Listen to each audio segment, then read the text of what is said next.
नमस्कार साथियों, स्वागत है आपका हमारे YouTube चैनल पर। तो हमारे आज के इस सेशन में हम पढ़ने वाले हैं हिंदी व्याकरण का टॉपिक संज्ञा। इसे इंग्लिश में नाउन भी कहते हैं।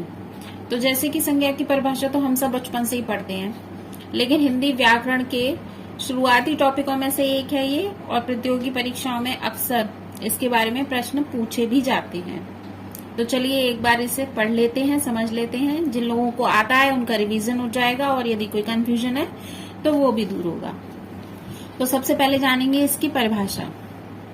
किसी व्यक्ति, वस्तु, स्थान, गुण या भाव आदि के नाम को संज्ञा कहते हैं। यानी कि कोई ऐसा शब्द जो किसी व्यक्ति का, वस्तु का, स्थान का, किसी गुण को, भाव को, आदि को बता रहा है, उसे हम कहेंगे संज्ञा। मान लीजिए आपसे कोई वाक्य पूछा जाए कि मोहन बाजार जा रहा है, और प्रश्न आपसे पूछे कि इसमें संज्ञा क्या है। तो इसमें नाम है मोहन, तो नाम क्या है? व्यक्ति हो गया। वो नाम को, व्यक्ति को आइडेंटिफाई कर रहा है नाम, तो हमारा मोहन हो जाएगा संज्ञा। उदाहरण देखते हैं। श्याम, अमेरिका, हिमालय, किताब आदि। अब जैसे कि श्याम है, श्याम नाम हो गया। अमेरिका देश का नाम हो गया। हिमालय पर्वत का नाम हो गया। किताब वस्तु हो गई आदि। इसी तरह से आगे बढ़ेंगे। संज्ञा के भेद। संज्ञा के 5 भेद हैं। अगर प्रश्न पूछा जाए संज्ञा के कुल कितने भेद हैं, संज्ञा के 5 भेद हैं। व्यक्तिवाचक संज्ञा नंबर 1 है व्यक्तिवाचक संज्ञा। जैसा कि इसके नाम से ही स्पष्ट हो रहा है कि ऐसा शब्द जो एक ही प्राणी अथवा वस्तु के नाम को बोध कराए, उसे हम कहते हैं व्यक्तिवाचक संज्ञा। जैसे राम व्यक्ति का नाम हो गया, गंगा नदी का नाम हो गया, नदी का नाम रख दिया हमने यहाँ पे गंगा, इसलिए गंगा हो गई हमारी व्यक्तिवाचक संज्ञा। मेरठ शहर का नाम हो गया, शहर नहीं लिखा है, शहर का पर्टिकुलर प्लेस का हमने नाम कर दिया, नाम आइडेंटिफाई कर दिया, तो ये हो गई व्यक्तिवाचक संज्ञा। हिमालय, हिमालय पर्वत, पर्वत का हमने नाम रख दिया, तो वो हो गई व्यक्तिवाचक संज्ञा। अगला आता है हमारा नंबर 2 जातिवाचक संज्ञा।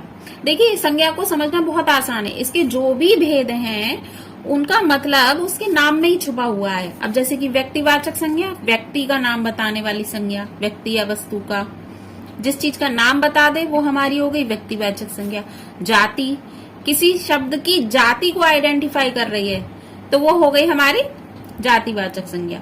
जो एक ही प्रकार की बहुत सी वस्तुओं अथवा पूरी जाति का बोध कराए, उसे हम जातिवाचक संज्ञा कहते हैं। यानी कि यहाँ पर नाम नहीं बता रहा है, यहाँ पर उसकी जाति बता रहा है। अब उदाहरण से समझेंगे इसे। जैसे कि मनुष्य, मनुष्य, माता पिता, भाई बहन, ये जाति बता रहे हैं। लड़का लड़की। अब यहाँ पे अगर हम नाम रख देते राम, श्याम, सीता, गीता, तो ये हमारी व्यक्तिवाचक संज्ञा हो गई। लेकिन उन व्यक्तियों की जाति बता रहा है, ये सारे मनुष्य हैं, तो ये हो गई जातिवाचक संज्ञा। नदी, अब जैसे ऊपर उदाहरण हमने देखा गंगा, नदी का हमने नाम रख दिया तो व्यक्तिवाचक संज्ञा हो गई, लेकिन सिर्फ हम नदी कह रहे हैं तो वो जातिवाचक संज्ञा हो गई। नदी तो कोई भी हो सकती है, गंगा, यमुना, सरस्वती, कावेरी, है ना। इसी तरह से पहाड़, ग्राम, पक्षी आदि, यानी कि पूरे समूह की जाति का बोध करा रहे हैं, वो हो गई हमारी जातिवाचक संज्ञा। अब अगला है, आगे बढ़ते हैं। नंबर 3 है हमारा समूहवाचक संज्ञा। यानी कि ये संज्ञा हमारी किसी के समूह को बताती है, समूह को दर्शाती। जिन शब्दों से किसी एक ही जाति अथवा वस्तुओं के समूह का बोध हो, उसे समूहवाचक संज्ञा कहते हैं। उदाहरण जैसे संगठन, सेना, सिपाहियों की टुकड़ी, कक्षा, बच्चों की क्लास को समूह हो गया, दल, सभा आदि, ये सारे लोगों के समूह हो गए, तो ये हो गई हमारी समूहवाचक संज्ञा। भाववाचक संज्ञा नंबर 4 है भाववाचक संज्ञा। जो शब्द किसी वस्तु अथवा व्यक्ति के गुण, धर्म, दशा या भाव का बोध कराते हैं, उन्हें भाववाचक संज्ञा कहते हैं।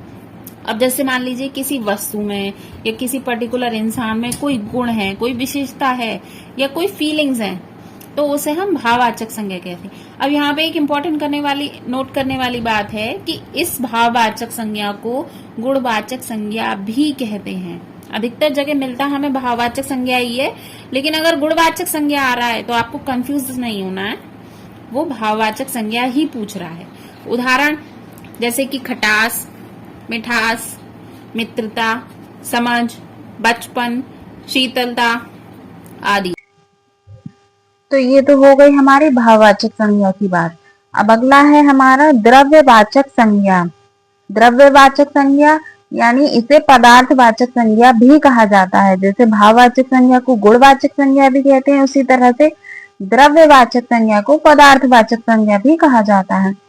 ऐसे शब्द जिनसे ऐसे द्रव्य या पदार्थ का बोध हो जिनका नापतोल किया जा सकता है किंतु गणना नहीं, यानी ऐसे पदार्थ जिन्हें हम नाप तोल सकते हैं लेकिन गिनती नहीं कर सकते, वो हमारे द्रव्यवाचक संज्ञा या पदार्थवाचक संज्ञा में आते हैं।